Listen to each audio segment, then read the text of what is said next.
Hello everyone, welcome to my channel interdimensional spirituality. कैसे हो आप लोग? नमस्ते, मेरा नाम योगिनी है और मैं इंडिया से हूँ। I welcome you all in the love and light of divine. अगर आप मेरे चैनल पे न्यू हो और आपको मेरी वीडियो अच्छी लगे तो please like, share and subscribe. आज का मेरा टॉपिक है हमारी हिस्ट्री, हमारा इतिहास। मानव होने के पहले, इस मानव शरीर में, इस जीवन में आने के पहले हम कौन थे। आज जो मैं बताने जा रही हूँ उसके लिए मुझे आप लोगों का सपोर्ट चाहिए। प्लीज़ आप इसको ओपन माइंड से सुनना। हो सकता है ये जानकारी आपके साथ रेजोनेट करे, हो सकता है ये जानकारी आपके साथ रेजोनेट ना करे, पर अब ये जानना ह्यूमैनिटी के लिए बहुत ज़्यादा ज़रूरी हो चुका है कि हम एक्चुअली में कौन हैं। बात तब से शुरू होती है धरती की हिस्ट्री, जब यहाँ पे एटलांटियंस रहा करते थे। उस समय धरती पूरे फिजिकल फॉर्म में नहीं थी। जैसे धरती को हम आज देखते हैं एक भौतिक स्वरूप में, एक फिजिकल फॉर्म में, उस तरह धरती तब नहीं थी। और यहाँ पे रहने वाले एटलांटियंस जो थे वो एक इन्फिनाइट बीइंग्स थे। उनकी कभी डेथ नहीं होती थी और उनकी कभी एजिंग भी नहीं होती थी। और वो सब यहाँ पे लॉ ऑफ वन को प्रैक्टिस करते थे। लॉ ऑफ वन का मतलब है हम सब एक हैं, बिल्कुल एक हैं। हमारी अलग अलग कोई पहचान नहीं है, हमारी साथ में एक पहचान है, आई एम वी आर, हम एक हैं।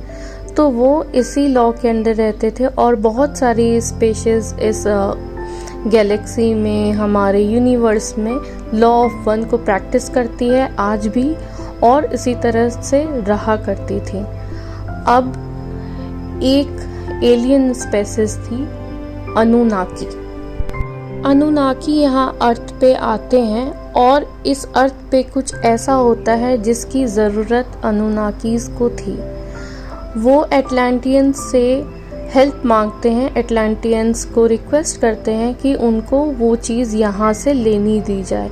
अब एटलांटियंस तो बहुत भोले थे, law of one, unconditional love में रहते थे। उन्होंने कभी छल, धोखा, प्रपंच, इन सब चीज़ों के बारे में सुना ही नहीं था। वो लोअर वाइब्रेशन में बिल्कुल नहीं थे। तो उन्होंने भाईचारा बढ़ाने के लिए और एक दोस्ती कायम करने के लिए और एक अनकंडीशनल लव के नाते उनको ये परमिशन दे दी कि वो चीज़ वो अर्थ से ले जा सकते हैं। और अटलांटियंस ने अनुनाकी की हेल्प भी की और वो इस बात से ओके थे कि अनुनाकी यहाँ से कुछ चीज़ जो उनकी ज़रूरत थी वो ले जाएं। तो अनुनाकी यहाँ से वो चीज़ें ले जाने लगे। पर अर्थ की कोर जो थी वो धीरे धीरे इस अर्थ को मेटेरियलाइज कर रही थी। अनुनाकीज और एटलांटियंस की बॉडी तब हमारे जैसी फिजिकल बॉडी नहीं थी, उनकी बॉडी एथरिक बॉडी थी। और उस समय अर्थ जो था वो हमारे इस भौतिक स्वरूप में नहीं था, पर अर्थ की कोर ऐसी थी कि वो धीरे धीरे चीज़ों को भौतिक स्वरूप में लाती जा रही थी। धीरे धीरे चीज़ें अपने फिजिकल फॉर्म में जा रही थी, फिजिकल फॉर्म में वो कन्वर्ट हो रही थी। हालांकि ये प्रोसेस स्लो था, पर ये प्रोसेस अर्थ पे स्टार्ट हो गया था। तो अनुनाकीज को अर्थ पे आने में प्रॉब्लम हो रही थी। वो अगर यहाँ आते तो वो भी एक भौतिक स्वरूप में आ जाते, जो वो बिल्कुल भी नहीं चाहते थे। तो उन्होंने एटलांटियन से ही हेल्प मांगी कि वो चीज़ उन्हें ला करके एटलांटियंस उसकी सप्लाई करते रहे। एटलांटियंस इस चीज़ के लिए राज़ी हो गए। उसके बाद क्या हुआ कि अर्थ बहुत तेज़ी से अपने भौतिक स्वरूप में आती जा रही थी, फिजिकल फॉर्म में आती जा रही थी, और जो भी चीज़ इसके संपर्क में आती थी वो एक फिजिकल फॉर्म में आ रही थी। तो अनुनाकीज ने दूसरे स्पीसीज से हेल्प ली, जो थी सीरियन और रेप्टिलियंस। इनकी हेल्प से उन्होंने एक सूट डिज़ाइन करने का सोचा और एक सूट को डिज़ाइन किया जो कि एक बायोलॉजिकल सूट था, और जिसके अंदर इन्होंने एक ऐसी प्रोग्रामिंग बनाई थी कि जैसे जैसे अर्थ अपने फिजिकल स्वरूप में आता जाएगा, वैसे वैसे ये सूट भी अपने फिजिकल यानी ठोस स्वरूप में आता जाएगा। ध्यान दें कि यहाँ पे अभी तक अर्थ पूरी तरह से डेंस नहीं हुई थी और अपने फिजिकल फॉर्म में नहीं आई थी, पर फिजिकल फॉर्म में आना शुरू हो गई थी। तो उसके बाद अब सवाल उठा कि उस सूट में आखिर किसको डाला जाए।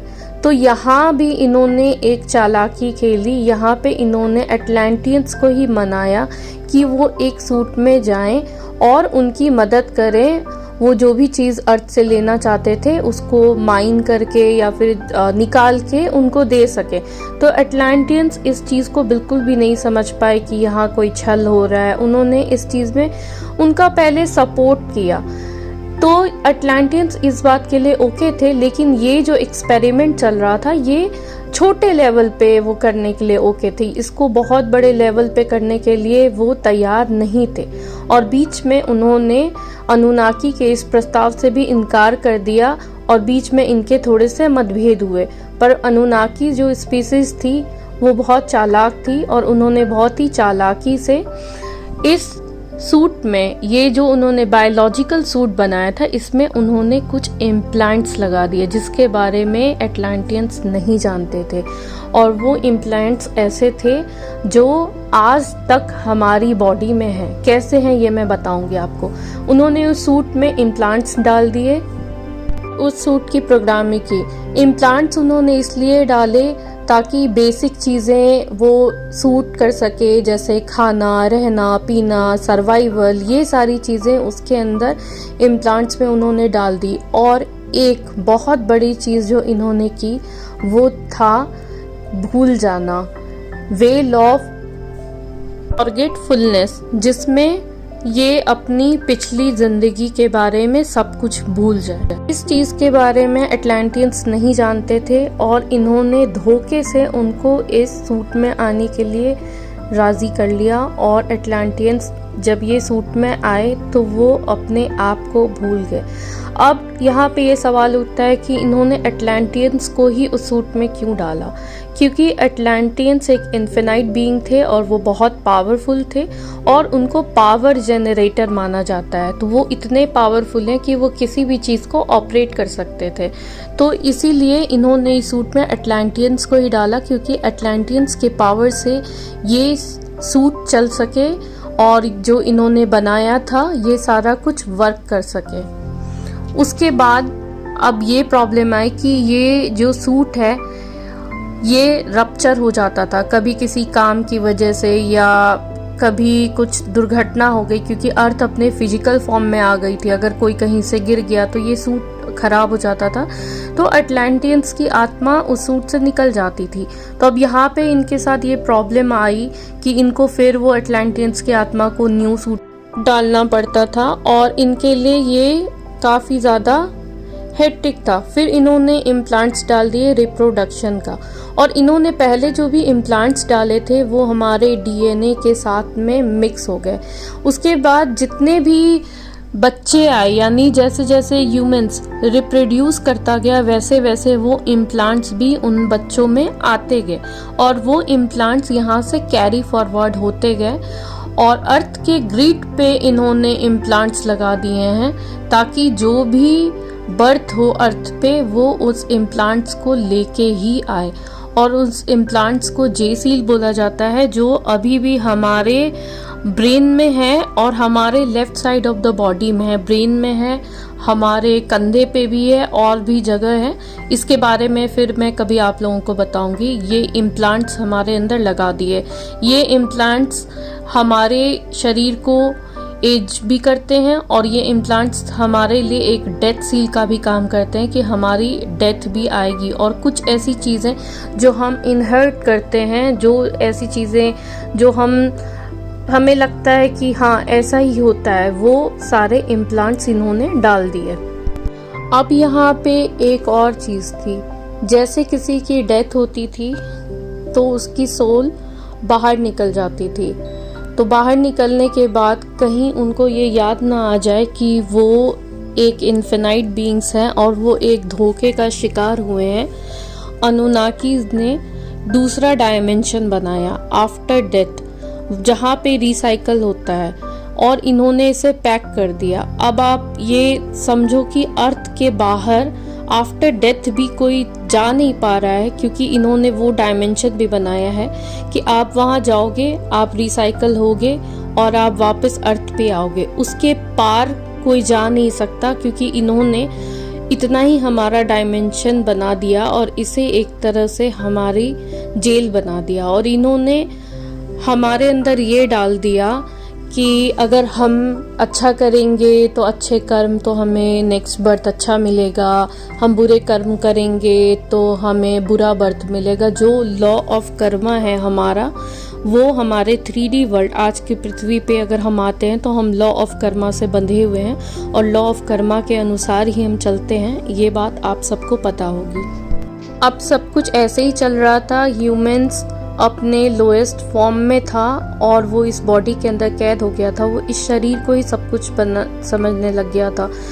उसे अब पता नहीं था कि वो एक इन्फिनाइट बीइंग है और उसका सारा ध्यान सिर्फ सर्वाइवल पे था कि कैसे उसको अपने आप को सर्वाइव करना है, उसे खाना है, उसे भूख लगती थी, उसे जीना है, उसे बचना है, उसे मरना नहीं है। तो सारा फोकस उसका वहाँ तक ही सीमित था।